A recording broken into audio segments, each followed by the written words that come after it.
हिंदुस्तान के तमाम देशवासियों को ऋषिकेश पाठक का प्यार भरा नमस्कार। रात के 8 बजे हैं और आज आपकी हैवी डिमांड के बीच जो जरूरत से ज्यादा आपने डिमांड किया, अपने दिग्गज को इस मंच पे फिर से आमंत्रित करने के लिए, उस दिग्गज को आपके समक्ष प्रस्तुत किया जा रहा है। नाम है उनका डॉक्टर निजाम।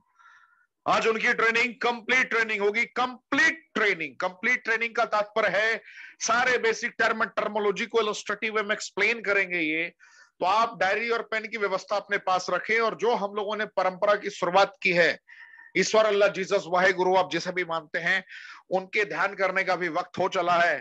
तो आप जहां भी हैं, जिन परिस्थितियों में हैं, आप अपनी आंखें बंद करें और जिसे भी आप मानते हैं आंखें बंद करके उनका मंत्रों से उच्चारण करें 20 से 40 सेकंड के लिए। मैं आपको फिर से दोबारा याद दिला दूंगा। आपका समय शुरू होता है अब।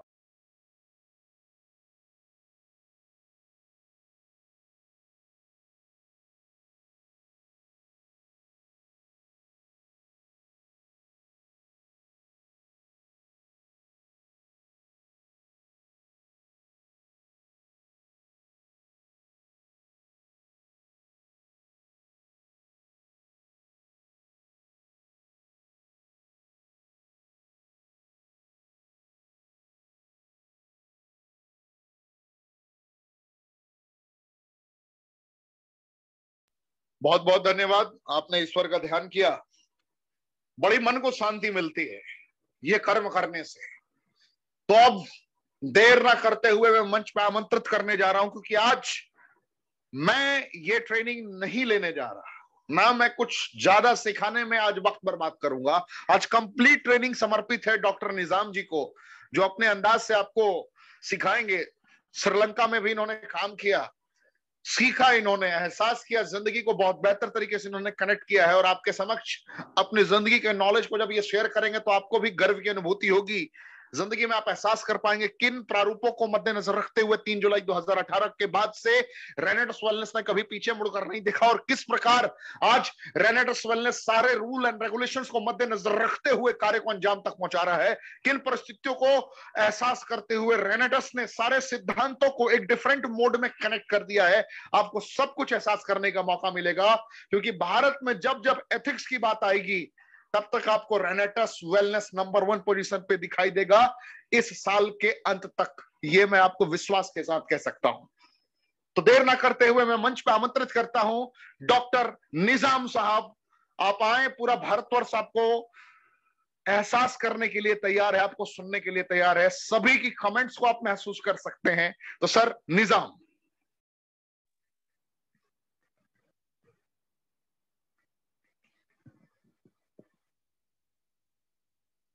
हेलो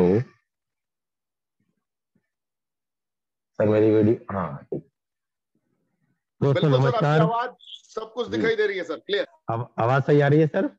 आवाज भी सही आ रही है, आप भी बिल्कुल सही दिखाई दे रहे हैं सर, कोई प्रॉब्लम नहीं। Thank you so much, thank you sir. दोस्तों नमस्कार, थैंक यू, सत श्री अकाल, अस्सलाम वालेकुम। मैं बहुत बहुत शुक्रगुजार हूँ। Myself doctor MT Nizam, by profession I am therapist and nowadays working with this special company and product Renetas Wellness and Renetas Nova. This is my pleasure to present myself. This is a beautiful honor to me to present myself on this beautiful platform. दोस्तों मैं आज आप लोगों के समक्ष, आप लोगों का जबरदस्त प्यार जो मुझे मिला है उसकी वजह से, और ऋषिकेश पाठक जी के सहयोग और समर्थन की वजह से, और रेनेटस वेलनेस के इस प्लान और इस प्रोग्राम की वजह से, इस प्लेटफॉर्म की वजह से आज मैं अपने आप को बहुत सौभाग्यशाली और बहुत धन्य मानता हूं कि मुझे यहाँ पर आप लोगों की दोबारा डिमांड की वजह से प्रेजेंट करने का मौका मिल रहा है। मैं बहुत बहुत आभारी हूँ, थैंकफुल हूँ आप सब लोगों के प्यार का। दोस्तों myself doctor MT Nizam once again, और I am proudly sponsored by Mohammad Yakub ji, is from Lucknow. और मैं तमाम अपनी हेल्पलाइंस का तहे दिल से शुक्रगुजार हूँ कि आज उनकी बदौलत मुझे एक बेहतरीन कॉन्सेप्ट, बेहतरीन अपॉर्चुनिटी को अवेल करने का मौका मिला। दोस्तों जब मुझे मालूम हुआ इस प्रोडक्ट के बारे में तो मैं गदगद हो गया और मुझे एकदम विश्वास भी नहीं हुआ, जैसा कि सभी लोगों को होता है। इसके साथ साथ मेरी लवली ग्रो लाइन जितनी भी है, जिनकी वजह से, जिनके प्यार की वजह से, और जिन्होंने मुझे इतना सम्मान दिया कि मेरी हर उस बात को, उन पद चिन्हों को अक्षरश मानते चले गए और कंटिन्यूसली ग्रो करते चले गए। खुद भी ग्रो कर रहे हैं और मुझे भी इस लायक बनाया कि मैं आज आपके सामने यहाँ पर प्रेजेंट कर पा रहा हूँ। तो दोस्तों आज हम लोग बात करेंगे सिर्फ और सिर्फ हेल्थ के ऊपर, क्योंकि एक बहुत अच्छा स्लोगन है हमारे देश में कि पहला सुख निरोगी काया और दूजा सुख घर में माया। तो आज हम सिर्फ पहले सुख की बात करेंगे, निरोगी काया।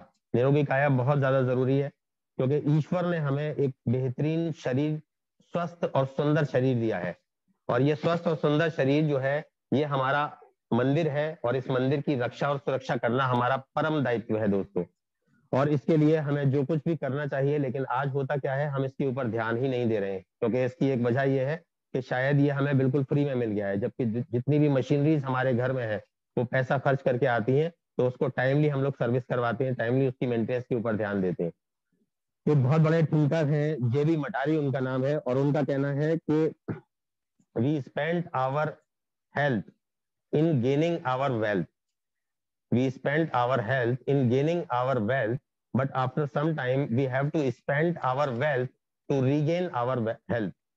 तो दोस्तों होता क्या है कि हम अपने जितना भी हेल्थ है, जितना भी स्वास्थ्य है, उसको खर्च करते हैं सिर्फ इसलिए कि हम अब पैसा कमा सकें। यहाँ पर जबरदस्त पैसा यहाँ पर हम कमाना चाहते हैं, इसलिए उसको हम इन्वेस्ट करते हैं। लेकिन उसके साथ साथ क्या होता है कि कुछ समय के बाद में हमें पता चलता है कि हमने पैसा तो कमा लिया, लेकिन उसके साथ साथ जो हमने प्रॉब्लम्स अपने अंदर इकट्ठी कर ली, उसको कैसे सॉर्ट आउट किया जाए, बिल्कुल खटिया पे पड़ने का वक्त आ जाता है। तो जब उसको हम सॉर्ट आउट करते हैं, तो दोबारा हमें अपनी जो वेल्थ हमने यहाँ से अर्न की है, उसको दोबारा हमें री इन्वेस्ट करना पड़ता है अपनी हेल्थ को रिगेन करने के लिए। लेकिन उस टाइम तक बहुत देर हो चुकी है, और अगर आप ऐसा करने में सफल भी होते हैं, तो आप वापस उसी चौराहे पे आके खड़े हो जाते हैं जहां से आपने अपने जीवन की शुरुआत की थी। तो मैं यहाँ पर मिसाल देना चाहूंगा धीरू भाई अंबानी, जिनको आज सारा देश, सारी दुनिया बहुत अच्छे तरीके से जानती है। जिस टाइम वो हिंदुस्तान के सबसे अमीर आदमियों में से एक थे, उसी साल उनको पैरालिसिस का अटैक आया दोस्तों। उनकी सारी दौलत रखी की रखी रह गई, और कोई भी उनके काम नहीं आ पाई।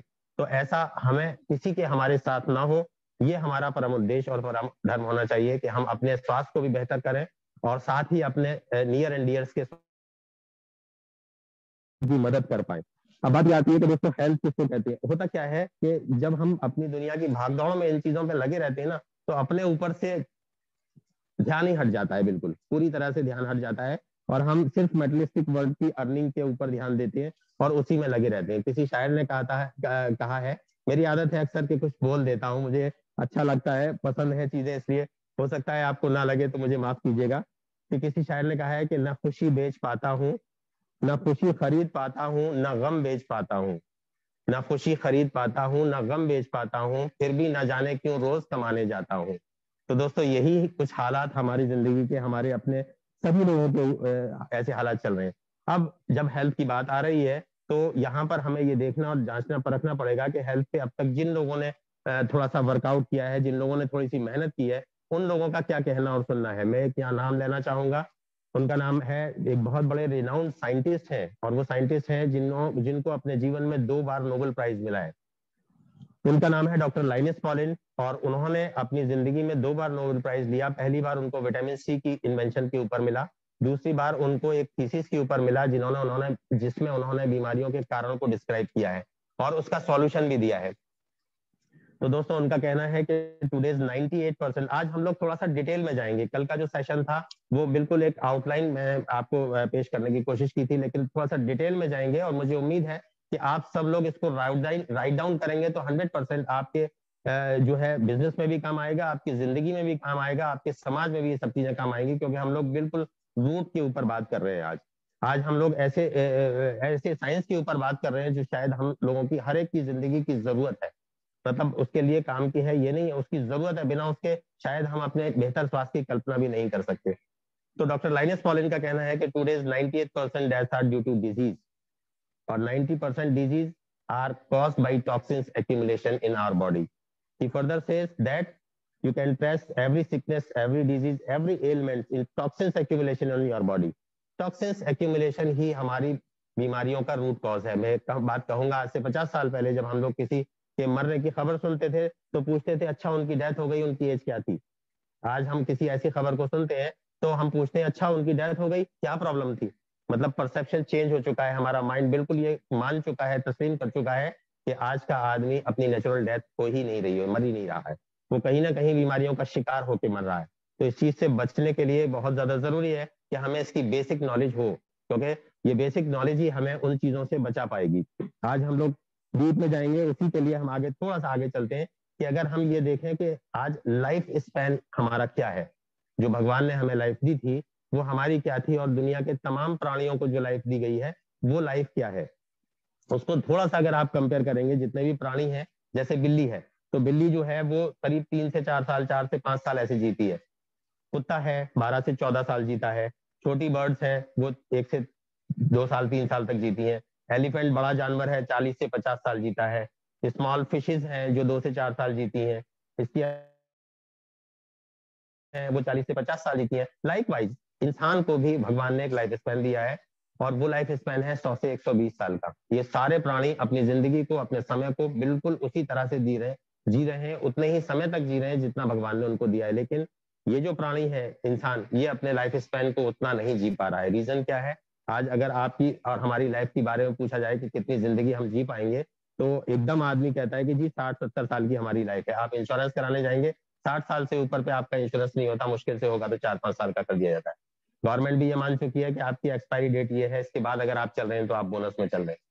तो ये एक बहुत बेसिक चीज है, इसको हमें समझना पड़ेगा कि हमारी लाइफ स्पैन क्यों कम हो रहा है, बिल्कुल आधे के ऊपर ये आ गया है, क्यों आ पाया है आधे पे।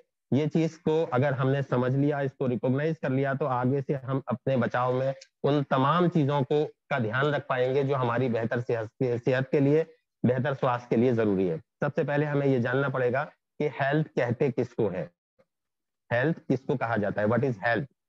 तो हेल्थ के लिए जब हम एक आम आदमी से पूछते हैं कि भाई स्वास्थ्य किसको कहा जाता है, तो आम आदमी का कहना होता है कि जी मैं अगर बीमार नहीं हूं तो मैं हेल्दी हूँ। ऐसे ही ज्यादातर लोगों के जवाब होते हैं कि अगर बीमारी नहीं है तो हम हेल्दी हैं, ये माना जाता है समाज में। जबकि इंटरनली हमारा दिमाग इस बात को मानता है कि हेल्दी ना होना, बीमारी का ना होना हेल्दी होने की गारंटी या निशानी नहीं है। इसके लिए एक बहुत बेहतरीन डेफिनेशन WHO ने, वर्ल्ड हेल्थ ऑर्गेनाइजेशन ने इसकी एक बेहतरीन डेफिनेशन दी है, और उसका कहना है कि healthiness is a state of complete physical, mental, social and economical wellbeing that is not merely the absence of disease. यानी केवल बीमारी का न होना ही स्वास्थ्य नहीं है, आपको शारीरिक, मानसिक, आर्थिक और सामाजिक रूप से भी मजबूत और स्वस्थ होना चाहिए, तभी आप कंप्लीटली हेल्दी कहलाएंगे। तो ऐसा है, अगर समाज में तिरस्कार मिल रहा है तो भी आपको टेंशन होगी, आपका हेल्थ डिस्टर्ब होगा। अगर आर्थिक स्थिति डावाडोल है तो भी आपको हेल्थ टेंशन होगी, आपको आपकी हेल्थ डिस्टर्ब होगी। इसी तरह से मानसिक होना भी बहुत ज्यादा जरूरी है। अगर मानसिक नहीं है तो फिर हो सकता है आपको आगरा या बरेली भेज दिया जाए। तो वो भी चीज जरूरी है कि आपका मानसिक स्वास्थ्य भी होना बहुत ज्यादा जरूरी है। और शारीरिक तो हम मानते ही हैं सब लोग, है ना। लेकिन अब बात अगर आगे बढ़ती है तो बीमारियां अगर ये पता चल जाए, देखिए किसी भी समस्या का अगर हमें कारण पता चल जाए ना, तो उसका समाधान निकालना आसान हो जाता है। बीमारी का कारण खोजना, जानना, समझना बहुत ज्यादा जरूरी है, और इसीलिए डॉक्टर्स किसी भी बीमारी से पहले उसको प्रॉपर वे में डायग्नोस कराते हैं। एक पूरा प्रोसेस चलता है डायग्नोस का। सबसे पहले एग्जामिन होता है, उसके बाद डायग्नोस होता है, उसके बाद प्रेस्क्राइब किया जाता है, तब आपको सजेशन दिए जाते हैं। तो ये पूरा प्रोसेस है।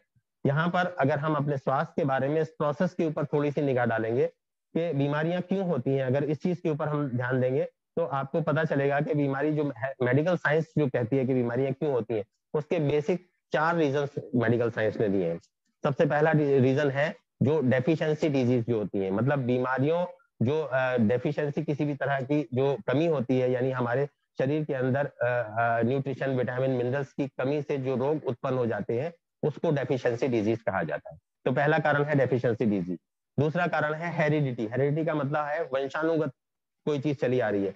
मेरे ग्रैंडफादर को डायबिटीज थी, मेरे फादर को भी डायबिटीज हुई, मुझे भी हो गई और मेरे बेटे को भी हो गई। तो ये वंश में, जीन्स में होते हुए ट्रांसफर हो रही है, दैट वी कॉल हेरिडिटी। और हेरिडिटी 3 से 4% है, इसलिए ये काउंटेबल नहीं है, उधर निगाह भी नहीं जाती है, क्योंकि ये एक्सीड भी नहीं हो रही है ना। तो इसलिए वो काउंटेबल नहीं है, बट ये एक कॉज है। This is the one of the causes among them. तो उसके बाद तीसरा एक कॉज है इन्फेक्शियस डिजीज। इन्फेक्शियस डिजीज वो होती है जो हमारी बॉडी के अंदर रोग प्रतिरोधक क्षमता, यानी इम्यूनल सिस्टम के वीक होने से जो बाहरी आक्रमण होते हैं रोग, जीवाणुओं, कीटाणुओं और विषाणुओं के, उसकी वजह से हमारा स्वास्थ्य डिस्टर्ब हो जाता है और हम बीमार पड़ जाते हैं। इसका एक बहुत बढ़िया इलस्ट्रेशन हमने पिछले 2 साल पहले देखा, जब लॉकडाउन हुआ, कोरोना काल की आपत्ति और विपदा हमारे ऊपर आई। ये नेचुरल कैलेमिटी जो थी, इसने हमें सजग करा दिया और सब लोग अवेयर हो गए कि ये इम्यूनिटी क्या होती है। आज आप किसी अनपढ़ गंवार आदमी से भी ये पूछेंगे, भाई आप भाई इम्यूनिटी को जानते हैं, ये क्या होती है इम्यूनिटी, तो वो आपसे डेफिनेटली ये कह देगा कि हाँ जी इम्यूनिटी एक रोग प्रतिरोधक क्षमता होती है, यानी हमारे शरीर का वो फोर्टिफिकेशन होता है जो रोगों को हमारे शरीर में आने से रोकता है, उसको इम्यूनल सिस्टम कहा जाता है। अगर वो मजबूत नहीं है तो बाहर से बहुत सारी बीमारियां आपके अंदर एंटर हो जाएंगी। तो वो भी एक बीमारी का बहुत बड़ा कारण है कि हमारा इम्यूनिटी बहुत ज्यादा स्ट्रांग होना चाहिए। इस पे भी हम लोग आज चर्चा करेंगे डिटेल में। उसके बाद चौथा और लास्ट कारण जो है वो है हम लाइफ स्टाइल डिजीज। ये चौथी फोर्थ टाइप ऑफ डिजीज है, आप कह सकते हैं life style disease. Life style जो है वो हमारा पूरी तरह से काफी हद तक चेंज हो चुका है। मतलब मैं कहूँ कि 90% 80% चेंज हो चुका है, इसमें तो कोई दो राय नहीं होगा कि आज 90% हमारा लाइफ स्टाइल पूरी तरह से बिल्कुल कन्वर्ट हो गया है। अब हमें उसे दोबारा से रिगेन करना है। ये जो ट्रांसफॉर्मेशन हुआ है ये नेगेटिव ट्रांसफॉर्मेशन हुआ है, जिसको हम प्रगति मान रहे हैं। एक बात का और ध्यान रखना है कि जैसे जैसे दुनिया प्रगति कर रही है ना, वैसे वैसे अपने पतन की तरफ भी जा रही है। पतन हमें दिखाई नहीं दे रहा, प्रगति दिखाई दे रही है दोस्तों। प्रगति की इस चमक में, इस चकाचौंध में हम निरंतर आगे बढ़ते चले जा रहे हैं, और उसका नतीजा ये हो रहा है कि हम एक ऐसी खाई, एक ऐसे गड्ढे की तरफ जा रहे हैं कि जिसमें 100% गिरना ही गिरना है। आप चाहते हुए भी अपने आप को नहीं बचा सकते। और इसीलिए आज जितने भी डॉक्टर्स हैं जो बीमारियों के, डिजीज के कॉज के बारे में, उसके सॉल्यूशन के बारे में बेहतरीन जानकारी रखते हैं, जानते हैं, सब कुछ होते हैं, उसके बावजूद भी डॉक्टर्स को डायबिटीज होती है, डॉक्टर्स को हाई ब्लड प्रेशर होता है, डॉक्टर्स को कार्डिक प्रॉब्लम्स होती है, डॉक्टर्स को आर्थराइटिस होता है। वो तमाम बीमारियां जो एक जनरल आदमी को, एक लेमैन को होती है, वो तमाम बीमारियां डॉक्टर्स को भी होती है। तो इस बात का हमें बिल्कुल ध्यान रखना है कि इसको किस तरह से हमें इसको सॉल्यूशन करना। एक्चुअली बीमारी जो है ना, इंग्लिश में कहा जाता है डिसीज। तो डिसीज का मतलब होता है ईज, एक वर्ड है, ईज का मतलब आसानी, सुगमता, अच्छापन, इसको ईज कहा जाता है, बेटरमेंट को ईज कहा जाता है। इसका अपोजिट है डिसईज, यानी परेशानी, दुख, दिक्कतें, ये सारी चीजें डिसीज में आती हैं। यानी एक ऐसा शरीर जो परेशानी में है, इसका मतलब वो डिजीज है। तो हमारा सारा शरीर डिजीज है। हम जितने भी लोग बैठे हुए हैं आज इस पूरी कॉन्फ्रेंस में, अगर उन सब के कहीं भी चेकअप कराए जाए तो मुझे उम्मीद है कि 100% नहीं तो 95%, क्योंकि बहुत सारे लोग रिनोवियन जो है वो तो पिछले कई लंबे समय से आज रेनेटस नोवा को यूज कर रहे हैं। और मैं बहुत अच्छे तरीके से कहूंगा कि सभी लोग सौभाग्यशाली हैं कि एक बेटर प्रोडक्ट उनके हाथ में है, जिसकी वजह से वो अपने स्वास्थ्य को सेव कर पा रहे हैं।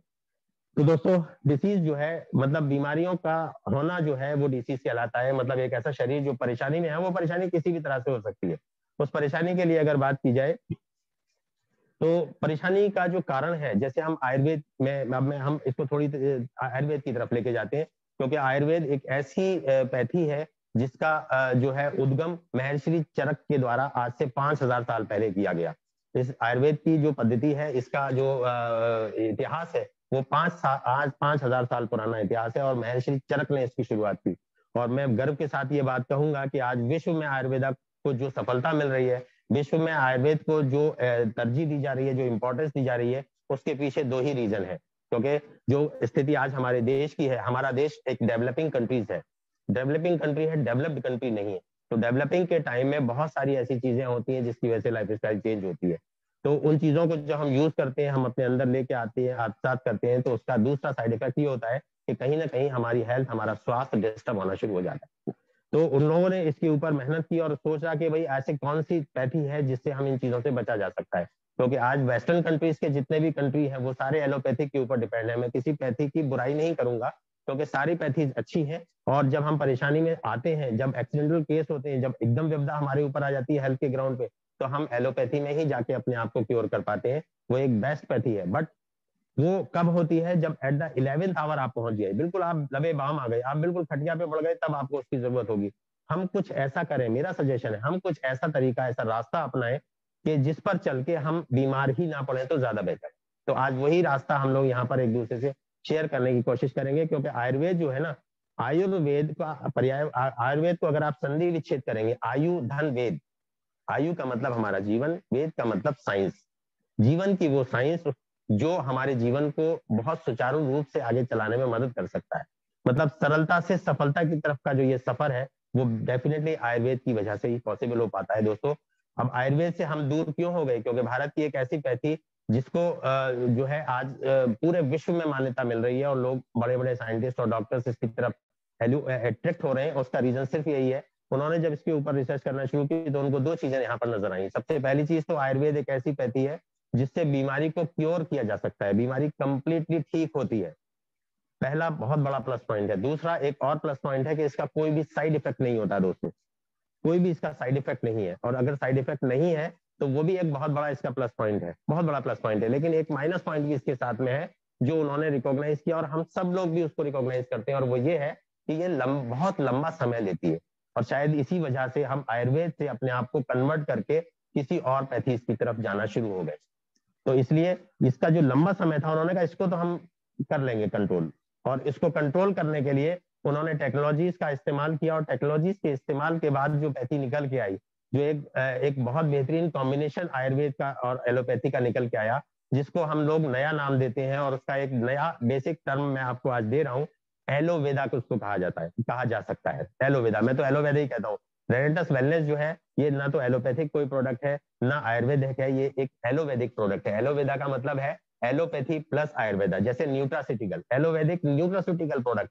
न्यूट्रास्यूटिकल किसको बोलते हैं? न्यूट्रिशंस विद द इफेक्ट और pharmaceutical, nutritions with the effect of pharmaceutical, यानी फार्मास्यूटिकल इफेक्ट के साथ में दिया जाने वाला न्यूट्रिशन आपको न्यूट्रास्यूटिकल कहलाता है।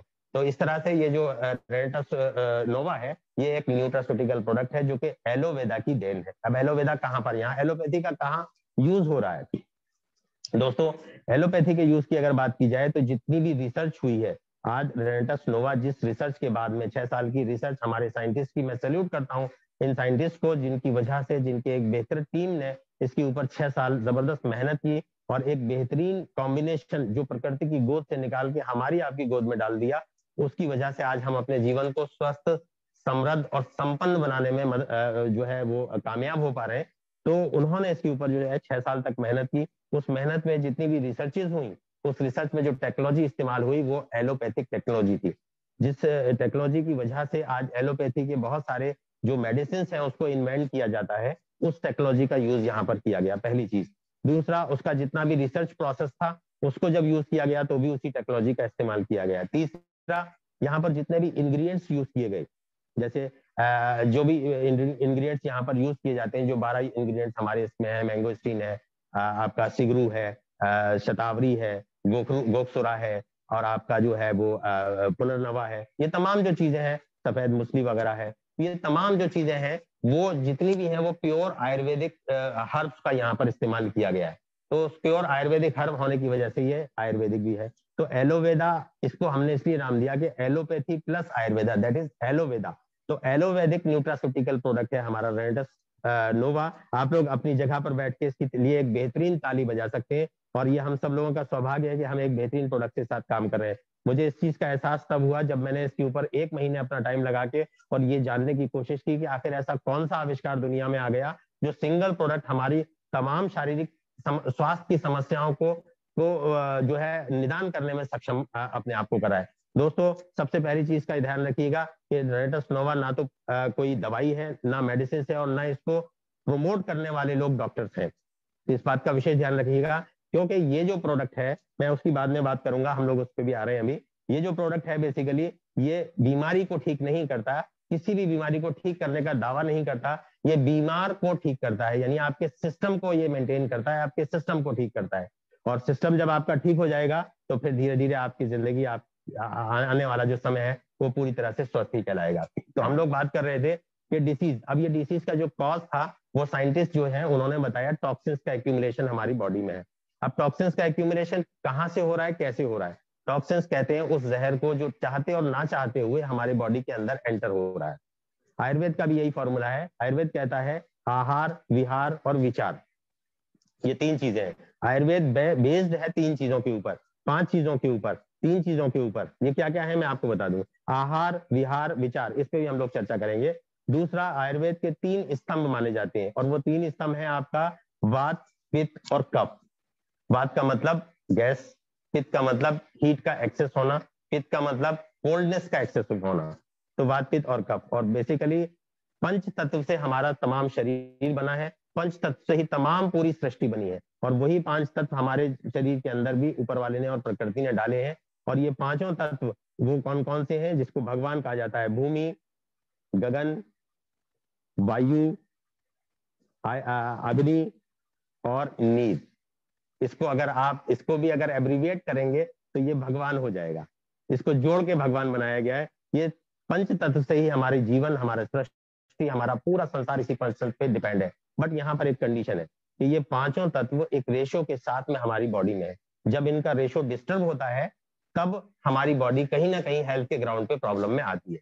मैं बात कर रहा था आहार विहार विचार की। आहार का मतलब वो नहीं है जो हम सिर्फ मुंह के जरिए खा रहे हैं। हर वो खाने पीने की चीज आहार हम मानते हैं सही है, लेकिन उसके अलावा भी आहार एक बहुत बड़ा फील्ड है। आहार का मतलब है everything which is going inside to your body through your mouth, through your eyes, through your ears. जो भी आपकी बॉडी में आंखों, कानों और मुंह के द्वारा जा रहा है वो आपका आहार है। आप किस तरह का साहित्य पढ़ रहे हैं, किस तरह के विचार सुन रहे हैं, किस तरह के गाने सुन रहे हैं, किस तरह की मूवीज देख रहे हैं, ये भी आपका आहार है, जो कि हमारे आज के स्वास्थ्य को डिस्टर्ब करने में बहुत ज्यादा मददगार साबित हो रहा है। इसका भी हमें विशेष ध्यान रखना है। परहेज जैसे हम करते हैं ना, बीमार जब हो जाते हैं कुछ चीजों का परहेज करते हैं, उस परहेज में इस परहेज को भी हमें डेफिनेटली शामिल करना चाहिए। तो इसको हम शामिल करेंगे तो हमारा स्वास्थ्य बेहतर होगा। एनीवे, हम आगे चलते हैं दोस्तों। तो यहाँ पर आके अब हो क्या रहा है कि एक चीज और मैं यहाँ पर कहना चाहूंगा कि हमारी जो बॉडी है वो बॉडी हमारी क्यों डिस्टर्ब हो रही है? टॉक्सिन्स की वजह से। टॉक्सिन्स कहाँ से जा रहा है? अब हमें थोड़ा सा टेक्निकल में जाना पड़ेगा। हमारा जो टॉक्सिन्स है वो हमारी बॉडी में जाके कर क्या रहा है? ये कौन सी चीज है जो हमारी पूरी बॉडी को डिस्टर्ब किए दे रहा है? इसको समझना जरूरी है। क्यों? क्योंकि हमारा जो बॉडी है, हमारा जो शरीर है, ये पूरा सिस्टम से चल रहा है। अब सिस्टम क्या है? हमारे बॉडी का smallest unit that we call cells, वो सेल्स है। हम सभी लोग जानते हैं, ये एक अच्छी सी बात है और बहुत कॉमन सी आज के समय में हो गई है कि सेल्स जो है कोशिका सबसे छोटा यूनिट है हमारा। कोशिका से टिश्यूज बनता है, सेल से टिश्यूज बनता है, रेशे बनते, टिश्यूज से ऑर्गन बनता है, ऑर्गन से सिस्टम बनता है और सिस्टम से हमारी पूरी बॉडी चलती है। तो ये एक पूरा सिस्टम है। इट मीन्स क्या हुआ कि अगर आपका ये जो सेल्स है ये हेल्दी है तो आपकी पूरी बॉडी हेल्दी है। अगर आपका सेल्स बीमार है तो आपकी पूरी बॉडी बीमार है। अब होता क्या है, जब हम किसी भी हेल्थ की पैथी में जाते हैं, किसी भी एलोपैथी में कहीं भी जाते हैं, तो एलोपैथी जो है वो हमारे प्रॉब्लम को केयर करती है, क्योर नहीं करती, नहीं कर पाती, क्योंकि उसका जहां तक उसकी रीच है वो वहां तक काम करती है और अच्छा काम करती है, कोई दिक्कत नहीं है। तो होता क्या है कि वो केयर कर रही है, वो केयर कर रही है। आपका बीपी बढ़ रहा है तो उसको कंट्रोल करने की आपको दवा दे दी जाएगी। आपकी डायबिटीज बढ़ रही है, उसको कंट्रोल करने की दवा दी जाएगी। क्योर करने का कोई समाधान निदान नहीं है। अब यहाँ पर क्योर का कैसे है वो हम आगे चलते हैं। तो ये जो टॉक्सिन जा रहा है ये किन चीजों के डिस्टर्ब होने की वजह से जा रहा है? इसके लिए हमारे सेल्स की रिक्वायरमेंट क्या है उसको समझना पड़ेगा। हमारे सेल्स की बेसिक रिक्वायरमेंट है प्योर एयर, प्योर वाटर और प्योर फूड। अब क्या होता है, ये पांच चीजें जो है, ये तीन चीजें सॉरी जो है, इन तीन चीजों के डिस्टर्ब होने की वजह से हमारा सेल्स डिस्टर्ब हो रहा है। लेकिन टॉक्सिन्स पांच छह चीजों की वजह से जा रहा है। तो वो पांच चीज छह चीजें और क्या है उस पर भी हम नजर डालते हैं। सबसे पहला एयर, वाटर, फूड। उसके बाद में आपका आ जाता है बायोलॉजिकल पॉल्यूशन, जिसको हम कह सकते हैं केमिकल पॉल्यूशन। ये और दो चीजें उसके अंदर ऐड हो जाती है। कैसे? हवा, पानी और खाने के द्वारा। जब हम बीमार पड़े तो हम कहाँ गए? डॉक्टर्स के पास। डॉक्टर ने हमें चेकअप किया, डायग्नोज किया, उसके बाद दवाई लिख दी, दवाई हमने खाई। दवा क्या है? This is fourth pollution, chemical pollution. ये हमारे बॉडी में जाके उसको स्वस्थ नहीं कर रहा है, उसको और ज्यादा पॉल्यूटेड बना रहा है। इसीलिए जो लोग बहुत ज्यादा दवाइयां खा रहे हैं ना, उनके शरीर को मेंटेन होने के लिए बड़ा समय लग जाता है। इसीलिए उनके शरीर में वो जो चेंजेस आने होते हैं ना, वो बड़ा लंबा समय ले लेते हैं। इसको इम्यूनिटी उनकी वीक हो चुकी होती है पूरी तरीके से केमिकल की वजह से। ऐसा क्यों हो रहा है? क्योंकि हमारी जो बॉडी है ना वो बेसिकली तीन तरह की बॉडी है, 3 टाइप्स ऑफ बॉडी हम लोग रखते हैं। और हम बॉडी मानते किसको है? जो फिजिकल बॉडी हमें दिखाई दे रही है। तो ये हमारी सिर्फ फिजिकल बॉडी है। मैं इसकी मिसाल दूंगा आपके व्हीकल से, आपके वाहन से, आपकी बाइक से, या आप इसको जो है 4 व्हीलर अगर आप मेंटेन करते हैं, तो जो आपकी एक्सटर्नल दिखाई देने वाली चीज है वो आपकी फिजिकल बॉडी है, जिसको आप मैकेनिकल बॉडी कह सकते हैं। ये जो मैकेनिकल बॉडी है, इसको, ये जो है 3 तरह की जो बॉडी बता रहा हूँ, पहली बॉडी है मैकेनिकल बॉडी, जो दिखाई दे रही है, ये सारी मैकेनिकल बॉडी है। उसके बाद दूसरा आता है केमिकल बॉडी। केमिकल बॉडी क्या है? जो भी कुछ आपके बॉडी के अंदर जा रहा है वो ग्लूकोज में कन्वर्ट हो रहा है, यानी केमिकल में कन्वर्ट हो रहा है, और वो केमिकल हमारे ब्लड में मिल रहा है, और ब्लड जाके हर ऑर्गन में उसकी सप्लाई दे रहा है, जहां से वो अपने साथ में nutrition, vitamin, minerals, oxygen, water सब लेके जा रहा है और उस सेल्स को प्रोवाइड करा रहा है। और वहां से जब वो बैक होता है तो वहां से लौटने में उस सेल्स की तमाम गंदगी और कचरे को अपने साथ में लेके आता है, यानी टॉक्सिन्स को अपने साथ में वापस लेके आता है। ब्लड का बहुत बड़ा काम है, और अगर हमने ब्लड को ही सही कर लिया तो हम बहुत बेहतरीन हेल्थ के हकदार हो सकते हैं, हेल्थ के मालिक हो सकते हैं। दोस्तों, जितनी भी मेडिसिन, जितनी भी सप्लीमेंट्स, जितनी भी चीजें हम ले रहे हैं अपने स्वास्थ्य को ठीक करने के लिए, वो बेसिकली जाके ब्लड के ऊपर ही काम करते हैं। इसीलिए जब आप बीमार पड़ते हैं, डॉक्टर टेस्ट लेते हैं, तो टेस्ट होता है ब्लड का। ब्लड से ही सारी आपकी बॉडी की जो सिचुएशन है वो पता चल जाती है, जो कंडीशन आपकी बॉडी में है वो पता चल जाती है ब्लड की वजह से। तो ब्लड अपने आप में एक बेहतरीन मेडिसिन है, बशर्ते वो हेल्दी हो। आज का हमारा ब्लड हेल्दी नहीं है, उसके अंदर कंटेमिनेशन है, और कंटेमिनेशन का रीजन ये मैंने सारे आपको बताए। उसी तरह से हम बायोलॉजिकल पॉल्यूशन हमारे शरीर में जा रहा है। बायोलॉजिकल पॉल्यूशन कैसे? जब हमें पता चला कि खाना भी आजकल खराब है, हवा भी खराब है, पानी भी खराब है, तो आखिर हम बच्चों को क्या दें? ये एक बहुत बड़ा टेंशन हम लोगों के, जितने भी माँ बाप हैं 40-50 साल की एज के, वो अपने बच्चों को बेटर खान पान देना चाहते हैं, हम सब लोग चाहते हैं, तो आखिर क्या दिया जाए? तो क्या देती हैं? तो फिर दिमाग में एक बात आती है कि बच्चों को दूध पिलाया जाए। सुबह दूध वाला आता है, दूध वाले से हम बोलते हैं भैया क्या भाव दे रहे हो? उसने कहा जी 60 रुपए दे रहा हूँ या 70 रुपए दे रहा हूँ। तो ठीक है जी, मुझे आपके आगे का प्योर दूध चाहिए। ठीक है बाबूजी, आपको आना पड़ेगा मेरे यहाँ पर। वो आपको सुबह बुला देगा और बताएगा कि मैं आपसे 80 रुपए या 90 रुपए किलो लूंगा। आपने कहा जी कोई बात नहीं है, एक प्योर चीज तो मिल रही है। पता चला आप सुबह ही उसके पास 7 बजे या 6 बजे जब उसने बुलाया, आप घर पे पहुंच गए उसके, और उसने दूध आपके साथ में निकाल के दिया। लेकिन आपके आने से पहले वो गाय के अंदर इतना बड़ा एक 6 इंची का इंजेक्शन लगा के, भैंस के अंदर एक ऑक्सीटोसिन का इंजेक्शन लगा के बैठा हुआ। ये ऑक्सीटोसिन इतनी जबरदस्त, इतना खतरनाक, इतना खराब केमिकल है। वो इसलिए लगाते हैं ताकि उस भैंस के अंदर से पूरा दूध रिलीज हो जाए, उसके अंदर बचा ना रहे। क्योंकि आज की सोच जो है ना, वो कमर्शियल सोच हो चुकी है दोस्तों सभी लोगों की। तो कमर्शलाइज वेज में अगर वो सोचते हैं ना, तभी उनको ये करने पे मजबूर होना पड़ता है कि भाई इसके अंदर इसकी प्रोडक्टिविटी को बढ़ाया जाए। इसीलिए किसान भी अपने खेतों में मैक्सिमम केमिकल का यूज कर रहे हैं, उसका रीजन भी यही है।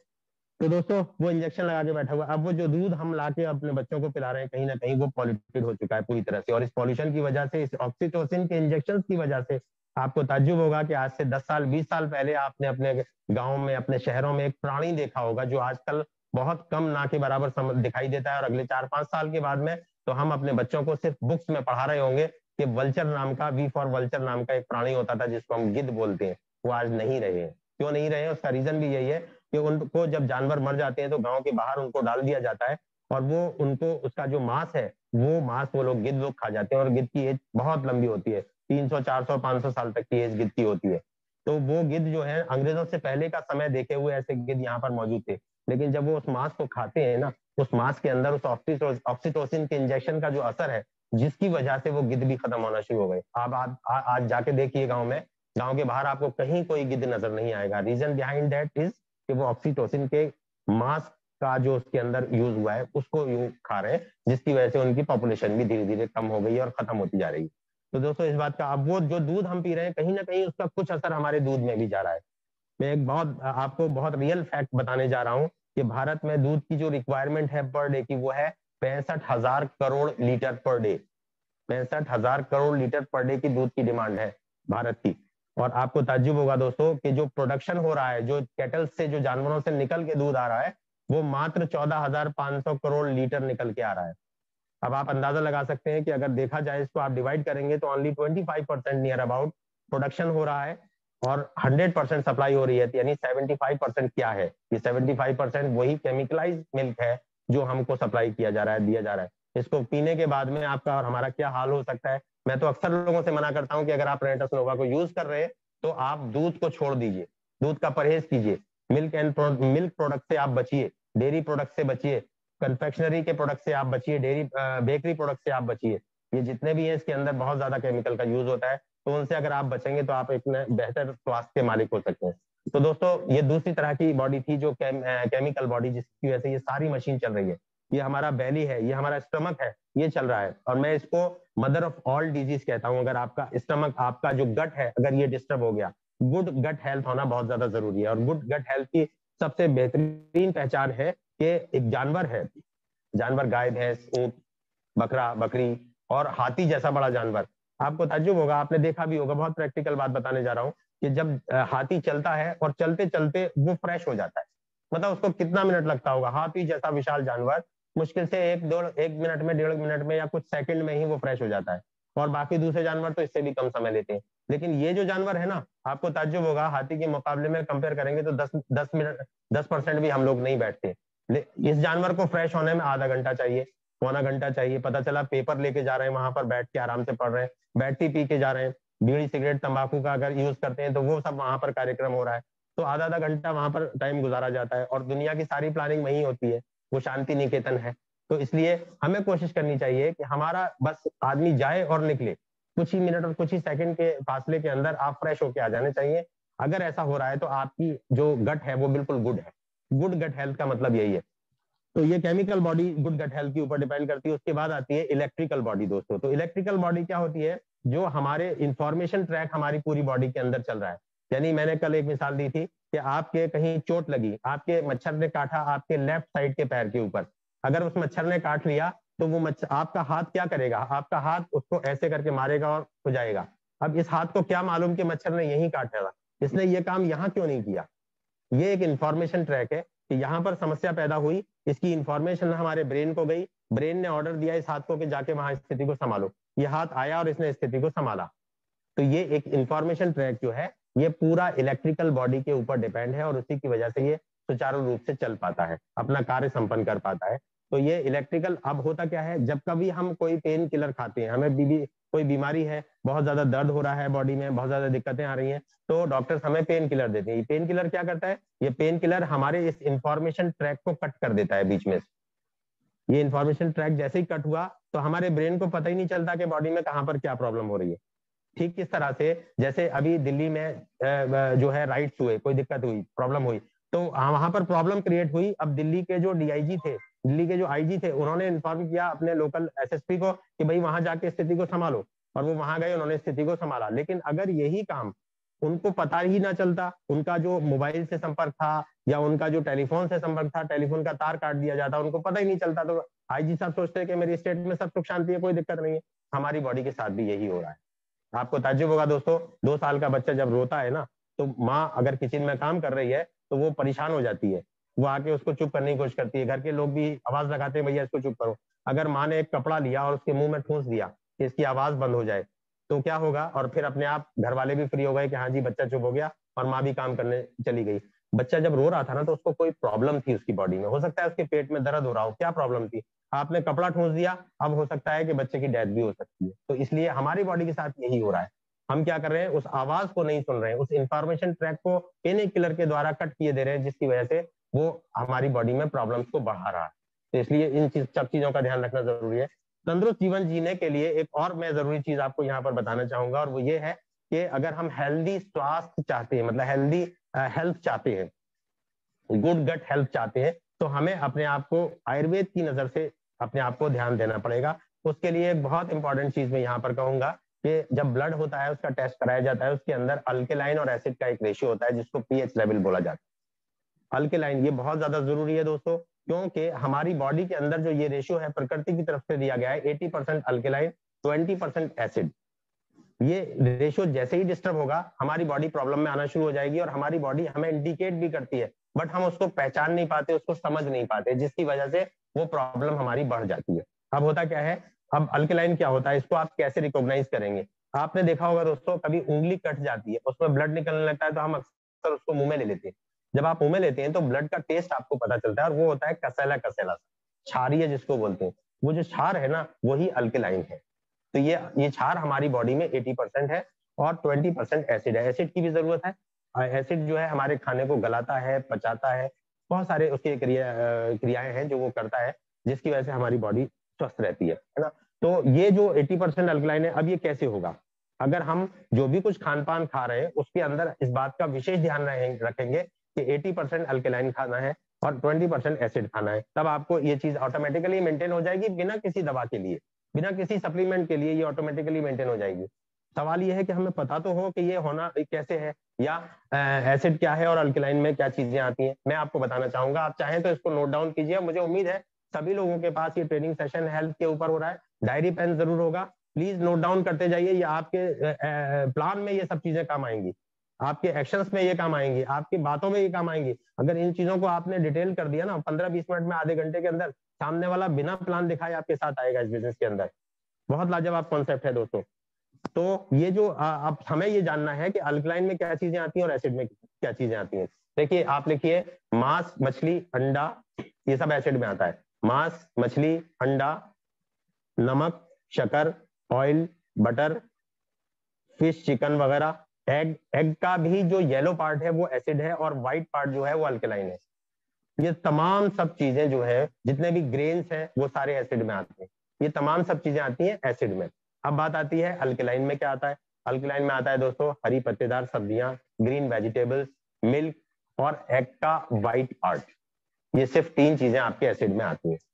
अब होता क्या है, आपको भूख लगी, आप खाना खाने के लिए बैठे, आपने पूछा भाई क्या बनाया है, तो आपकी मिसेज ने कहा कि जी बहुत अच्छा खाना बनाया है। क्या बनाया है कि भाई दाल चावल है, सब्जी है, अचार है, पापड़ है, ये है वो है, दुनिया में। आपका मुंह में पानी आ गया कि अरे जी आज तो खाना बढ़िया मिल जाएगा। आप हाथ धो के खाना खाने के लिए बैठे, आपकी थाली सामने आई, उस थाली के अंदर बढ़िया गेहूं की रोटियां रखी हुई हैं जिसके ऊपर घी लगाया हुआ है, साथ में पापड़ है, साथ में अचार है, साथ में थोड़ा सा सलाद की कटोरी भी है, इसके बाद में पनीर की सब्जी है, इसके अलावा और 2 सब्जियां हैं, बॉइल्ड चावल भी है, दाल भी है। अब आपने वो खाना बहुत बेहतरीन तरीके से खाया और आपको बड़ा टेस्टी लगा और आपने बिल्कुल तृप्त होकर उस खाने को खाया। और खाना खाने के बाद आप हाथ पाथ धोए, उसके बाद आपने रेस्ट किया, 1 घंटा 1.5 घंटा आप सो गए। सोने के बाद जब आप उठते हैं 2 घंटे के बाद में, तो आपको लगता है यार थोड़ी सी यहाँ जलन सी हो रही है, ये एसिड सी बन रहा है यार, मैंने तो खाना घर का खाया है, कोई बाहर की चीज नहीं खाई, ये एसिड क्यों बन रहा है यहाँ पर, मुझे बड़े जलन सी हो रही है, क्यों हो रही है। अब आप अपनी थाली पे दोबारा निगाह डालिए कि आपने जो खाया गेहूं की रोटी, ग्रेन, एसिड, पापड़ जो खाया आपने वो क्या था, एसिड, क्योंकि वो भी ग्रेन था, दाल का पापड़ है या बेसन का पापड़ है, किसी का भी है। रोटी के ऊपर घी जो बटर लगाया हुआ था वो भी एसिड, अचार में जितने मसाले थे सारे एसिड, अचार में तेल था वो भी एसिड, इसके अलावा पनीर की सब्जी एसिड। ये तमाम सब चीजें जो आपने खाई वो 100% एसिड खाया। सिर्फ 5% आपकी जो सलाद की कटोरी थी वो आपका अल्कलाइन था। तो दोस्तों आपने जब अपनी थाली को देखा तो उसमें आपने 95% एसिड खाया और 5% आपने अल्कलाइन खाया। अब एसिड की नेचर क्या होती है, हाथ पे आप एसिड डालेंगे तो क्या करेगा, जला देगा। तो वो अंदर जा रहा है तो क्या कर रहा है, जला रहा है। तो हमें अपने खान पान पे भी विशेष ध्यान देना होगा ताकि हमें अपने स्वास्थ्य को बेहतर करने में मदद मिले। हमें कोशिश करनी चाहिए कि मैक्सिमम 80% अल्कलाइन का खाना खाएं और एसिड जो है वो कम से कम खाना की कोशिश करें ताकि आपका पीएच लेवल बढ़ सके। पोटेंशियल ऑफ हाइड्रोजन जिसको बोलते हैं पीएच जो है वो आपका 7-8 जो पीएच है वो बेटर पीएच कहलाता है, जिसमें आपकी अल्कलाइन जो है वो ज्यादा होता है। तो इस चीज का हमें विशेष ध्यान रखना है। तो दोस्तों ये तो वो हेल्थ की समस्याएं रही जिसकी वजह से हम बीमार पड़ते हैं। अब सवाल ये पैदा होता है इसका समाधान और निदान डॉक्टर्स ने या साइंटिस्ट ने क्या बताया। डॉक्टर्स नहीं बताते, डॉक्टर्स तो उस चीज को अप्लाई करवाते हैं, रिसर्च करते हैं साइंटिस्ट, और साइंटिस्ट हमें ये बताते हैं कि हमें क्या लेना है क्या नहीं लेना। बेटर हेल्थ के लिए हमें किस चीज के ऊपर ज्यादा फोकस करना है, एम्फेसाइज करना है, ताकि हमारे जो स्वास्थ्य है वो बेटर तरीके से उसको मेंटेन किया जा सकते। साइंटिस्ट ने बताया, अगेन हम जाते हैं डॉक्टर लाइनेस पॉलिन के और उनकी थीसिस के ऊपर। तो डॉक्टर लाइनेस पॉलिन जो है वो हमें बताते हैं कि हमें खाना क्या चाहिए। उन्होंने एक थेरेपी दी जिसको एमआरटी कहा जाता है, मॉलिक्यूलर रिफॉर्म थेरेपी, एमआरटी। ये एक बहुत बेहतरीन और बहुत यूनिक थेरेपी है और मुझे गर्व होता है ये कहते हुए कि हमारा जो प्रोडक्ट है रेनेटस नोवा वो 100% उस पैथी के ऊपर डिपेंडेंट प्रोडक्ट है, इसीलिए इसके मार्वलस रिजल्ट। मतलब इस चीज को आप यहाँ पर पूरी तरह से देख पाते हैं, उसकी छवि को जो उन्होंने कहा था वो आपको रेनेटस नोवा के अंदर 100% यहाँ पर आपको दिखाई देती है। वरना इसके अलावा कोई भी ऐसा प्रोडक्ट मार्केट के अंदर नहीं है जो इन चीजों के, इन पैरामीटर्स के ऊपर 100% पूरा उतरता हो। डॉक्टर लाइनेस पॉलिन ने ये कहा है कि अगर आप बेहतरीन हेल्थ चाहते हैं तो आपको ये 4 स्तंभ जो है एमआरटी के, मॉलिक्यूलर रिफॉर्म थेरेपी के, इसको आपको ध्यान में रखना पड़ेगा। सबसे पहला स्तंभ है डिटॉक्सिफिकेशन। आपका बॉडी को डिटॉक्सिफाई करना जरूरी है, उसको डिटॉक्सिफिकेशन करना जरूरी है। दूसरा आपको ये करना है कि बैलेंसिंग ऑफ न्यूट्रिशन आपको करनी है, यानी जो भी न्यूट्रिशन की रिक्वायरमेंट पर डे हमारी बॉडी को पड़ती है वो बैलेंस्ड न्यूट्रिशन आपको होना चाहिए। इसीलिए डॉक्टर्स भी कहते हैं कि आपको डाइट खानी चाहिए, लेकिन क्या हम बैलेंस डाइट खा रहे हैं, नहीं खा रहे। हमारा तो थाली बिल्कुल डिस्टर्ब है, इसलिए हमारी हेल्थ भी डिस्टर्ब है। तीसरी चीज उन्होंने एक और बताई और ये बताया कि increase of oxygen intake in your body. तो दोस्तों हमारा जो रेनेटस नोवा है ये ऑक्सीजन इनटेक को इंक्रीज करता है। ये बात 100% प्रूवन है कि आपका मूड स्विंग अगर हो रहा है ना, तो इसका मतलब ऑक्सीजन की जो संख्या है, ऑक्सीजन की जो क्वांटिटी है वो बढ़ रही है आपकी बॉडी के अंदर, इसलिए वही मूड आपका स्विंग हो रहा है। इसके बाद चौथा और लास्ट है और वो है एक्टिवेशन ऑफ सेल्स, यानी हेल्थ को रेगुलेट करने के लिए हेल्थ रेगुलेशन उन्होंने यहाँ पर कहा है। तो एक्टिवेशन ऑफ सेल्स जो होता है वो उससे रेगुलेट होता है पूरी तरह से। अब दोस्तों उसके बाद में अल्केलाइन और एसिड को मेंटेन करने के लिए भी उन्होंने एक फॉर्मूला दिया, और वो फॉर्मूला है LWPW। आप इसको LWPW से समझ सकते हैं। LW का मतलब होलसम, LWPW मतलब लिविंग फूड, L का मतलब लिविंग फूड, और दूसरा होलसम मतलब नेचुरल तरीके से। तो जिंदा फूड हमें खाना है, हरी पत्तेदार सब्जियां जिंदा फूड कह रहा है। आज ही लेके आएंगे जिंदा फूड। जितना भी नॉन वेज है उसको फ्रिज में आप डाल दो, मरा हुआ फूड है, वो डेड फूड है। सब्जी को भी लाके अगर आपने 8 दिन के लिए फ्रिज में रख दिया, वो डेड फूड हो गया। आपको जिंदा या ताजा फूड चाहिए। तो लिविंग फूड खाना है और होलसम खाना है, ज्यादा संख्या में, ज्यादा क्वांटिटी में खाना है। उसके बाद LW और PW का मतलब है प्लांट बेस्ड होना चाहिए, आपका प्लांट बेस्ड होना चाहिए तो ज्यादा बेहतरीन है। और दूसरा तीसरा W का मतलब है वाटर रिच होना चाहिए। आपको वाटर इनटेक इसीलिए यहाँ पर बताया जाता है कि मिनिमम आपको 4 लीटर वाटर पूरे दिन में इनटेक करना है, और पानी इसके साथ दवाई की तरह से काम करता है। अभी मैं रिलेट आपको बीच बीच में करता चल रहा हूँ, क्योंकि मैं आपको ये बताने की कोशिश कर रहा हूँ कि ना तो हमारा प्रोडक्ट दवाई है, और ना ही हम सब यहाँ पर जो इसको रिकमेंड कर रहे हैं वो डॉक्टर है। इस बात का विशेष ध्यान है। ये सिर्फ हमारे इम्यूनल सिस्टम को स्ट्रॉन्ग करता है। ये हमारी उस सिस्टम को, जो हमारे, देखिए होता क्या है, हमारी बॉडी में प्रकृति की तरफ से ऑटोमेटिकली एक सिस्टम दिया हुआ है जो हमारी बॉडी की तमाम बीमारियों को क्योर करने की क्षमता रखता है। लेकिन बाहरी जो अटैक्स होते हैं उसके ऊपर, उसकी वजह से वो डिस्टर्ब हो जाता है और वो अपना काम सुचारू रूप से नहीं कर पाता। जितनी भी मेडिसिन हम खाते हैं, जितने भी सप्लीमेंट्स हम खाते हैं, वो उस पाथ को, उस वे को सुचारू करने के लिए ही होता है सिर्फ। ये जितने भी दवाइयां हैं, जितने भी सप्लीमेंट्स हैं, वो कभी भी हमारे बीमारी को ठीक करने के लिए नहीं लिए जाते, वो सिस्टम को सुचारू रूप से चलाने के लिए लिए जाते हैं। जैसे पिछले दिनों में आपने कोरोना काल में देखा कि हमारा इम्यूनिटी वीक हो गया था, इसलिए वो उस चीज ने अटैक किया। तो जब आप रेंटस नोवा जैसा कोई और प्रोडक्ट या रेंटस नोवा लेते हैं, तो आपका इम्यूनल सिस्टम इतना ज्यादा स्ट्रांग हो जाता है, इतना ज्यादा बूस्टअप हो जाता है। वो फोर्टिफिकेशन, वो किलेबंदी जो आपके शरीर में बाहरी रोगाणु से घुसने को अंदर से रोकती है, वो इतना मजबूत हो जाता है कि आप बीमारियों से ऑटोमेटिकली बच जाते हैं, और जो अंदर है उनको भी निकाल के बाहर फेंक देती है। तो फिर हमें लेना चाहिए कि नहीं लेना चाहिए? तो ये हमें इस चीज का ध्यान रखना है। LWPW ये एक सिस्टम है, अगर हम इस पे पूरी तरह से चलेंगे तो 100% हम आप जो है बेहतरीन स्वास्थ्य के मालिक हो सकते हैं। अब एक और इम्पॉर्टेंट बात कहना चाहूंगा, हालांकि समय काफी हो रहा है, मुझे इस बात का थोड़ा सा ख्याल है, लेकिन विद इन 10 मिनट्स में अपने बात को यहाँ खत्म करना चाहूंगा। तो दोस्तों एक चीज और मैं यहाँ पर कहना चाहूंगा कि हम लोग अपने शरीर को, अपनी जिंदगी को, अपनी दुनिया को खींचते हुए बहुत दूर तक चले आए हैं। आज आप देखिए पिछले 100 साल के किसी आदमी को, या 200 साल पुराने किसी आदमी को, या 500 साल पुराने किसी आदमी को अगर आप लेके आते हैं और उनको आज की दुनिया दिखाते हैं, तो वो भाग जाएंगे छोड़ के। वो कहेंगे अरे ये क्या हो रहा है, मतलब एरोप्लेन उड़ता हुआ 200 साल पहले उन्होंने नहीं देखा था, 300 साल पहले एरोप्लेन, जो हवाई जहाज, मतलब ये कौन सी मशीन है लोहे की, है ना? और ये आदमी खड़ा खड़ा बातें कर रहा है। मतलब कमाल की बात है, किससे बातें कर रहा है, कहीं पागल तो नहीं है? दोस्तों मेरे साथ ये वाकया हुआ है। मेरी एक मौसी थी जो एजेड थी, काफी बहुत बड़ी एज में थी, और उनको ज्यादा इस चीज की जानकारी नहीं थी। और एजेड लोग तो आज भी मोबाइल आप दे दें तो वो भी मोबाइल पूरी तरह से चलाना नहीं जानते, सिर्फ ऑन ऑफ जरूर करना सिखा देते हैं बच्चे उनके। तो एक बहुत अच्छे साइंटिस्ट थे मेरे जो कजिन है, मेरे जो ब्रदर इन लॉ है, वो एक E क्लास साइंटिस्ट है, पूना में NCL में उनका काम है। तो वो उनके पास गई, अपने मतलब बेटे के पास मदर गई, और आपको ताज्जुब होगा वहां NCL कॉलोनी में तमाम बड़े बड़े C class, E class, D class scientist वहां पर मौजूद थे। एक साइंटिस्ट जो थे वो बहुत लर्नेड थे, और वो हाथ में छोटा सा मोबाइल लेके ऐसे कान पे उन्होंने लगा रखा था जो दिख नहीं रहा था, और वो बातें करते हुए आगे चलते चले जा रहे थे। वो उनके पास से जब गुजरी तो उन्होंने कहा यार ये आदमी ये अकेला बातें करता हुआ जा रहा है, कहीं पागल तो नहीं? उन्होंने अपने बेटे से कहा, मेरे ब्रदर इन लॉ से कहा कि देखना जरा ये आदमी अकेला बातें करता हुआ जा रहा है। साइंटिस्ट लोग बहुत ज्यादा दिमाग यूज करते हैं ना, थोड़ा सा दिमाग से ऐसे हो जाते हैं। उनकी बात सुन के वो बहुत ज्यादा हंसे। तो ये स्थिति मैं आज की बता रहा हूँ, अगर आज 200 साल पुराने आदमी को लेके आएंगे वो भाग जाएगा, जंगल में जाके खड़ा हो जाएगा। तो स्थिति क्या है, चीजें बहुत ज्यादा परिवर्तित हो चुकी है, हम बहुत ज्यादा दूर आ चुके हैं, हमारी दुनिया बहुत ज्यादा प्रगति कर रही है, हमारा समाज प्रगति कर रहा है, हमारा सिस्टम प्रगति कर रहा है, इनोवेशन का जमाना है। लेकिन उस प्रगति के साथ साथ पतन भी साथ चल रहा है, जिसको हम लोग देख नहीं पा रहे हैं। इसलिए जरूरी है कि अब हमें बैक होना पड़ेगा, हमें वापस आना पड़ेगा। हम ABCD करते हुए आगे गए। बहुत बेहतरीन टर्मिनोलॉजी आपको और दूंगा, मजा आएगा, आपको बात करने में मजा आएगा, और सामने वाला कहेगा कि बहुत बेहतरीन चीज आपने बताई और समझाई है। ABCD करते हुए हम लोग आगे बढ़े हैं, और Z तक अभी नहीं पहुंच पाए, अभी और समय लगेगा Z तक पहुंचने में। लेकिन मैं समझता हूं कि this is sufficient, more than sufficient. अब आपको हमें यहाँ से बैक होना चाहिए हेल्थ के ग्राउंड पे। जिंदगी में तरक्की करना बहुत अच्छा है, जरूरी भी है, लेकिन साथ में अपनी हेल्थ को भी मैनेज और मेंटेन करते हुए हम आगे बढ़ेंगे तो शायद हम एक बेहतरीन और सफल जीवन के मालिक हो सकते हैं दोस्तों। ABCD का मतलब है A for apple, B for ball, C for cat, D for dog. अब आपको इसको उल्टा पढ़ना है जो डॉक्टर लाइनस पॉलिन ने कहा है। हमें क्या करना है? D for detoxification, detoxify your body.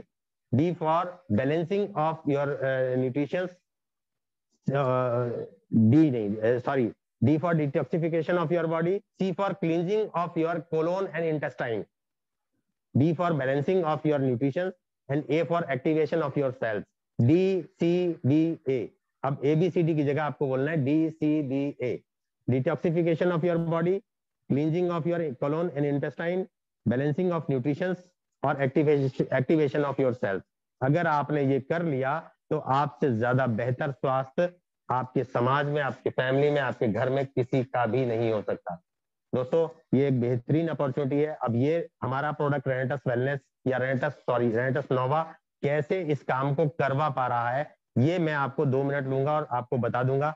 रेनेटस के नाम से ही मैं इतना प्रभावित हूं कि आज मैं इसको देखते, इसको सुनते ही गदगद हो जाता हूँ। शुरुआती एज में भले ही पैसा कम आता हो दोस्तों, लेकिन इस प्रोडक्ट की जो इंपॉर्टेंस है अगर आपने वो समझ ली ना, तो आप हमेशा मोटिवेटेड रहेंगे। ये प्रोडक्ट ऐसा प्रोडक्ट है जो अगर आप रेगुलर इसकी आदत डालने में 6 कैप्सूल पर डे लेता हूं, मुझे कोई प्रॉब्लम नहीं है, लेकिन अपने स्वास्थ्य को मेंटेन करने के लिए अगर हम ये ले रहे हैं ना, तो ये हमारे लिए ही फायदेमंद है। हमें किसी इंश्योरेंस के, हेल्थ के इंश्योरेंस को कराने की जरूरत नहीं है। एनीवे, रेनेटस का मतलब है नेटस जो है लैटिन भाषा का एक शब्द है नेटस। नेटस का मतलब होता है बर्थ, जन्म, और रीनेटस का मतलब पुनर्जन्म। दोस्तों ये पुनर्जन्म के नाम से जो प्रोडक्ट दिया है, नोवा का मतलब नया, तो नया पुनर्जन्म आपको यहाँ पर दिया जा रहा है, चाहे वो हेल्थ के ग्राउंड पे हो, चाहे वो वेल्थ के ग्राउंड पे हो। लोगों ने अपनी जिंदगी को ऐसे से ऐसे कर लिया यहाँ पर दोस्तों। ये एक बेहतरीन और लाजवाब जो आविष्कार है जो हमारे साइंटिस्ट ने हमें दिया है, वो अपने आप में यूनिक है दोस्तों, लाजवाब है। इसके ऊपर अगर हम काम करते हैं तो हम एक बेहतरीन अपनी जिंदगी को कायाकल्प कर सकते हैं, अपनी ट्रांसफॉर्म कर सकते हैं अपनी जिंदगी को और अपनी स्थिति को, अपनी परिस्थिति को, सबको। मेरा एक ही रिक्वेस्ट रहेगा सभी लोगों से, आप यहाँ पर आ तो गए हैं, चाहे धक्का दे के आप यहाँ पर आए हो, लेकिन अब आप अगर गए तो ये आपकी जिंदगी की सबसे बड़ी भूल होगी। आप इसमें कोशिश में लगे रहिए, कंटिन्यूअसली प्रोडक्ट के यूजर रहिए। हमारा प्रोडक्ट जब बॉडी के अंदर जाता है, इसका सबसे पहला काम ही डिटॉक्सिफिकेशन और क्लींजिंग करने का है। गर्म पानी से इसीलिए लिया जाता है ताकि, देखिए गर्म पानी के बारे में बात आई है तो मैं और कहता चलूं कि हॉट वाटर थेरेपी अपने आप में एक यूनिक थेरेपी, एक पैथी है। हॉट वाटर के साथ में यहाँ रिकमेंड किया जा रहा है। इसका मतलब क्या है कि देखिए मैं आपको बताऊं कि एक साइंटिस्ट जो है उनका ये फॉर्मूला है, मतलब एक ये बहुत बड़ा फॉर्मुलेशन है कि कोई भी चीज ठंड पाके सुकड़ती है, कोई भी चीज सर्दी से सुकड़ती है, सॉलिड हो जाती है, और हीट पाके वो पिघलती है, फैलती है और लिक्विड हो जाती है। यहाँ पर बहुत से लोग ये भी सवाल करते हैं और आपसे भी करेंगे कि गर्म पानी से ही क्यों लेना है। मैं आज आपको वो भी चीज क्लियर कर दूं। गर्म पानी से इसलिए लिया जाता है कि पानी के जो मॉलिक्यूल्स हैं, पानी जो है वो क्यों काम करता है, पानी क्यों जरूरी है, क्योंकि उसके अंदर जितने भी मिनरल्स हैं वो हमारे अंदर कनेक्टिविटीज को बढ़ाती है। पानी पेड़ के लिए भी फायदेमंद है, जो जड़ों में कनेक्टिविटी पैदा करती है, हमारे शरीर में भी लिंकअप करती है सारे सिस्टम को वो कनेक्टिविटी। इसीलिए हम जब उसके अंदर तार डाल के बल्ब जलाते हैं तो बल्ब जल जाता है। लेकिन आज जितना भी मिनरल वाटर, जो so called mineral water market में मिल रहा है ना, बिस्लरी का सबसे बड़ा ब्रांड है, इंटरनेशनल ब्रांड, उसके अंदर आप 2 तार डाल के देखेंगे पानी का, आपका बल्ब नहीं जलेगा। आपका बल्ब जलेगा उसी टैप वाटर से, उसी नल के पानी से जो गंदा समझा जाता है, जिसके लिए हम लोग पीते नहीं है, बाहर से मंगवाते हैं आरओ का पानी। तो वो जो मिनरल्स हैं वो कनेक्टिविटी को जनरेट करते हैं। अब पानी कब काम करेगा? जब वो हमारे सेल्स में पेनिट्रेट हो जाए पूरी तरह से।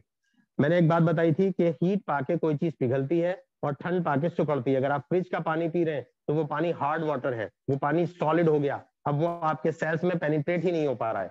जब ये प्रोडक्ट आपका रेनेटस अंदर गया पेट में, इसने आपके टॉक्सिन्स को गलाना शुरू किया। जब हमारे सेल्स के ऊपर पॉल्यूशन की जो लेयर जम गई थी, उस लेयर को इसने हटाना शुरू किया। जब वो लेयर हटी तो सेल्स ने पानी को पीना शुरू किया। जब वो पानी अंदर एब्जॉर्ब हुआ तो उसके लिए उसका लिक्विड होना बहुत ज्यादा जरूरी है।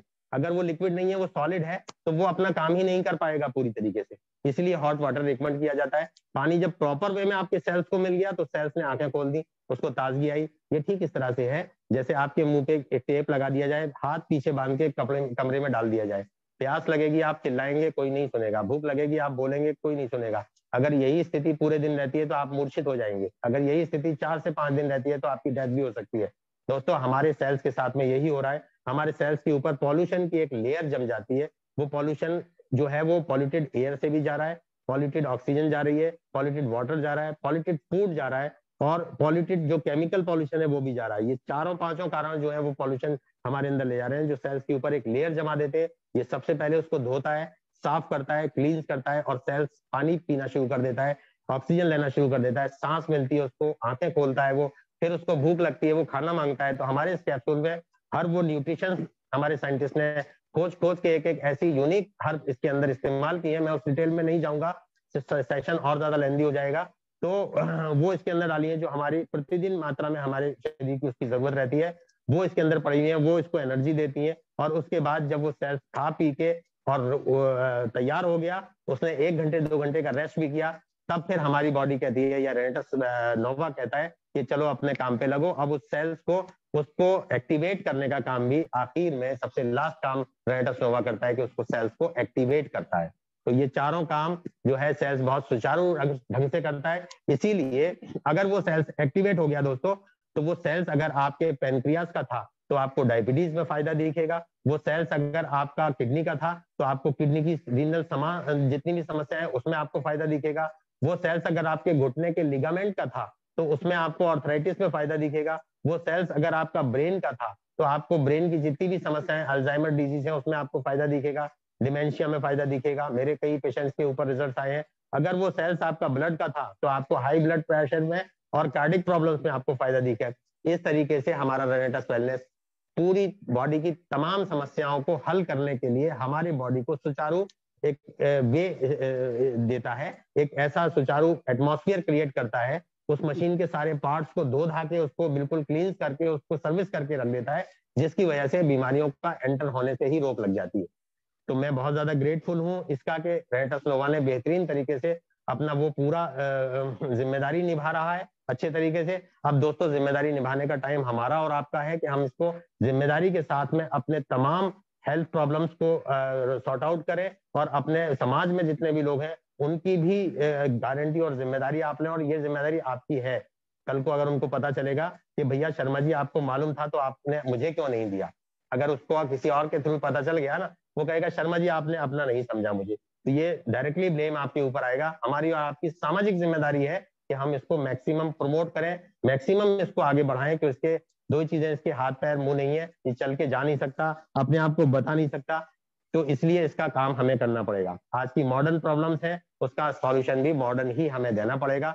ये मॉडर्न सॉल्यूशन है, सिंगल कैप्सूल इस सारी समस्याओं के समाधान में जो आपकी हेल्थ के जो भी आपके जो सिस्टम में गड़बड़ियां आई है उस सिस्टम को ठीक करता है। मैं अक्सर ये कहता हूं कि बीमारी को ठीक नहीं करता।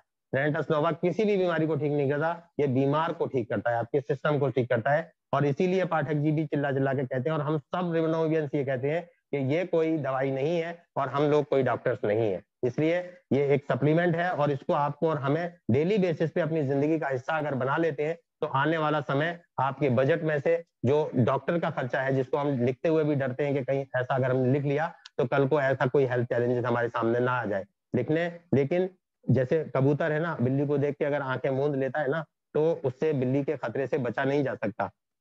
ठीक इसी तरह से अगर हम इस चीज से अपना मुंह मोड़ लेते हैं तो हम उस खतरे से, आने वाले खतरे से बच नहीं सकते, हमें उस पर काम करना पड़ेगा। तो इसलिए इसको अपनी जिंदगी का हिस्सा बनाइए, लोगों की जिंदगी का हिस्सा बनाइए, एक बेहतरीन स्वस्थ जीवन और सुंदर जीवन के आप मालिक बनिए। अगेन मैं वही कहूंगा कि ये शरीर एक ऐसा मंदिर है जो ऊपर वाले की तरफ से हमें दिया गया है, इसकी रक्षा और सुरक्षा करने की जिम्मेदारी हमें दी गई है। ये एक वाहन है, ये एक ऐसा वाहन है कि जिसमें शरीर एक ऐसा वाहन है जिसमें जिंदगी सफर करती है। दोस्तों अपने वाहन को सेहतमंद ईंधन दीजिए ताकि आपकी जिंदगी खूबसूरत यात्राएं कर सके। हम सब लोग दुनिया घूमना चाहते हैं, हम सब लोग खुशहाल जिंदगी जीना चाहते हैं, और वो खुशहाल जिंदगी देने में मैं कहता हूं कि मोर देन 75% रोल हमारे रेनेटस निभा रहा है। इस समय घरों में खुशियां आ रही हैं, लोगों में आपस में पारस्परिक मेलजोल प्यार मोहब्बत बढ़ रहा है समाज में। आखिर में 2 लाइनों के साथ मैं अपनी बात को खत्म करना चाहूंगा, बहुत समय लिया कि उनका जो काम वो अहले सियासत जाने, उनका जो काम वो अहले सियासत जाने, अपना तो काम है मोहब्बत, जहां तक पहुंचे। दोस्तों, मोहब्बत पहुंचाना, मोहब्बत भेजना, मोहब्बत बांटना हमारा काम है। सेवा भाव से इस काम को करते चलिए, सर्विंग नेचर से आप करते चलिए, डेफिनेटली सफलताएं आपके कदम चूमना शुरू कर देंगी दोस्तों। तो thank you so much, thank you Pathak ji, thank you मेरी तमाम हेल्पलाइन का, जिनकी बदौलत, जिनके अप्रिसिएशन से, की वजह से मैं यहाँ पर आप सब लोगों के सामने अपने आप को प्रेजेंट करने के लायक बन पाया। थैंक यू उन तमाम ग्रो लाइन्स का, जिनकी बदौलत, जिनके प्यार की बदौलत जितने भी रिनोवियंस आज यहाँ पर बैठे हुए हैं, आप सब लोगों का बहुत बहुत धन्यवाद। तहे दिल से मैं इस्तकबाल करता हूँ, स्वागत करता हूँ, शुक्रिया अदा करता हूँ कि आपने मुझे दोबारा से यहाँ पर बोलने के लिए ऑर्डर दिया और मैं यहाँ पर आ पाया। और उम्मीद मेरी ये है कि आने वाले समय में जब भी जरूरत पड़ेगी, जो कुछ मुझे यहाँ पर मिला हुआ है, अपने जिंदगी को गुजारा है, अपनी पैथीज से सीखा है, अपनी एजुकेशन से सीखा है, वो मैं आप तक सिखाने के लिए हमेशा अवेलेबल रहूंगा। Thank you so much, thank you, all the best. Rocking renegades sir, rocking रेनेटस। Rock कर रहा है रेनेटस सर, बहुत ही बेहतर तरीके से आपने अपनी बातों को अभिव्यक्त किया और मुझे उम्मीद है कि एक लोगों ने सारे नोट्स बना लिए होंगे और उस नोट्स को बनाने के बाद बहुत बेहतर तरीके से इंप्लीमेंट करेंगे। आज के बाद और अभी के बाद जितने लोगों ने नोट्स बनाए हैं, जरा कमेंट का ऑप्शन में मुझे बताएं कितने लोगों ने नोट्स पूरे तरीके से बनाए हैं, कितने पेजेस के बनाए हैं और क्या क्या सीखा आपने, क्या क्या एहसास किया, क्या आपको इस तरीके की धमाकेदार ट्रेनिंग बैक टू बैक चाहिए, जरा ये सब भी कमेंट बताएं, उत्साह बढ़ाएं। और मैं आपको ये वचन देता हूं कि आने वाले वक्त में बहुत ही different different type of trainings आपको देखने को मिलेगी इसी मंच पे। तब तक के लिए बस इतना ही। जय हिंद। Rocking renegades. Rocking renegades sir, rocking.